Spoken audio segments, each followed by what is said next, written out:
Hey Trae, you and DJ just kind of took over that game, especially in the fourth quarter. Just how, as a backcourt unit, were you guys able to close this game out? I mean, we just took. I mean, it's supposed to be a guard. It's supposed to be able to control the games, and I mean, we consider ourselves two pretty good guards, and we got to be able to control the games, and we have leads, and especially at home, just try to get a shot every possession and get the right one. So I think we did a good job tonight. We got to do it again Sunday.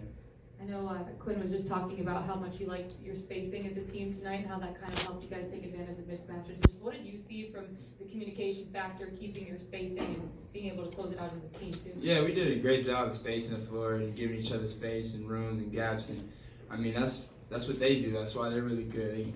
They got a lot of guys who can play, but those two guys, Jalen and Jason, I mean, they're the two heads of the snake, and they gotta, have space to attack, and they do a great job. And we're trying to do the same thing. And I think we did a really good job of not spacing. And me and DJ did a good job of when we were getting to the lane, getting to gaps, and we still finding guys for shots too. So we did a little bit of both tonight. It was good. Trae, they were extremely over here.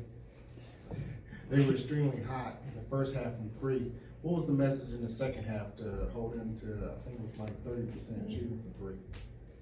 I mean, some of the shots they were getting in the first half were kind of similar to the ones they got in the second half. They just missed them. So I think we did a really good job from start to finish on contesting and making it tougher on their shots. All night. And they hit some shots early in the first half that kept them in the game. But as the game goes on, if you continue to contest and play hard on that end, it usually turns out in your favor. Trae, Coach talked about you and DJ and your leadership in that fourth quarter. You know Boston's going to make a run. What are those conversations like in the fourth quarter to kind of close them out? We're all just telling each other to relax, and we all know teams are going to make runs, and we're going to make runs. So we just kind of tell each other to relax and, just get a stop and get a bucket or vice versa. So it's really just trying to, cool our team down and make sure we get a good shot or a stop. Trae, they say it's not a series until the road team actually gets a win, and you guys, of course, defend the home court this evening. Could you talk to me about State Farm Arena's atmosphere this evening and how the fans were rocking and kind of giving you guys extra motivation? Yeah, it was great tonight. The fans showed up and showed out tonight for sure. So, we're going to need them back Sunday because, like you said, the series don't start until somebody wins on the other person's floor. So, we got to go back and take care of home on Sunday, and that's our main focus. But our fans showed out, and they really helped us tonight.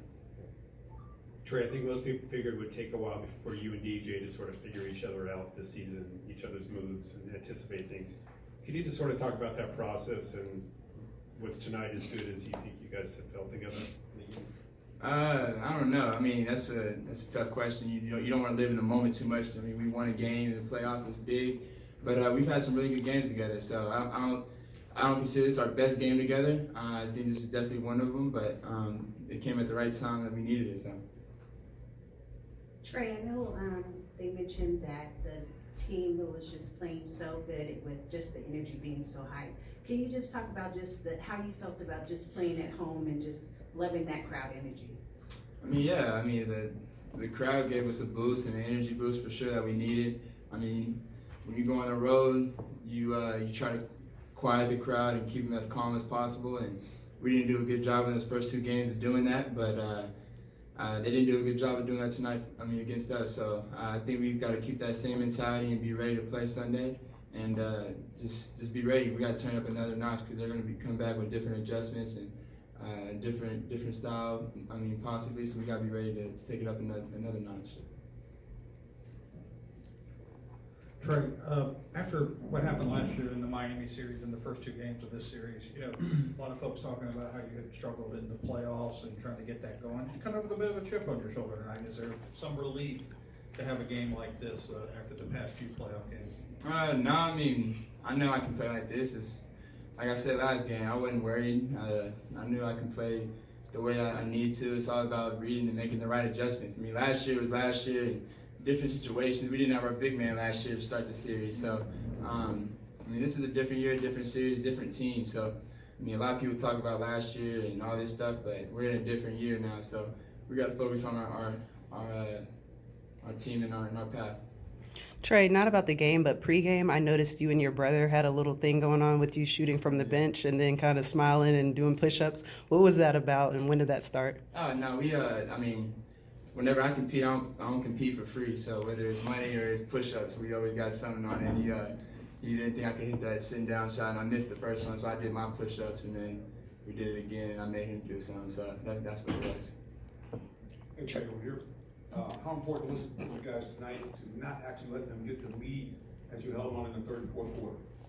It was important. I mean, we talked about it at halftime. We just wanted to take it up. I mean, obviously they came out hitting, but I mean, we knew they were gonna make a run, and it was up to us to stop it and go on our run. So, I mean, the NBA is full of runs, and we just gotta figure out how to stop them from making as many as possible and get on as many as possible as we can. Trae, 2 blocks for you tonight. I know you talked about using your speed on the defensive end. Just how did you channel that tonight? I mean, I just sometimes it's good timing, lucky timing on certain things, and just playing hard is the main thing. I mean, defense is more about effort than anything, and skill and talent. I mean, Marcus is really skilled on the defensive end, but he really just plays hard and gives a lot of effort, and I think that, I mean, it shows. So I think that's what defense is all about, and I've been trying to do my best on giving as much energy and effort on that end as possible. 2 more. Trae, with the loss of your grandpa earlier this week, how much did it mean to you to have a big night tonight? It meant a lot for me, but to be honest, my grandpa lived a long, blessed life, and I'm very fortunate to, I mean, I've spent 24 years of my life with him, so he's watching over me, protecting my family and everybody around me now, so it meant a lot to me to win, but I was really focused on my team, and I'm just happy and blessed that, I got to know him, so. Last one. Yeah, Trey, well, how important was Sadiq Bey for you guys tonight? And really, what have you thought of him since he's been here and what he's provided? I mean, Sadiq's really good for us. I mean, he provides, he's smart, he can really shoot the ball. I mean, he plays with, a toughness about him that we all need on our team, and he's really good for us. And he's just a smart player, a team first player, and that's gonna pay off in the end for sure for him.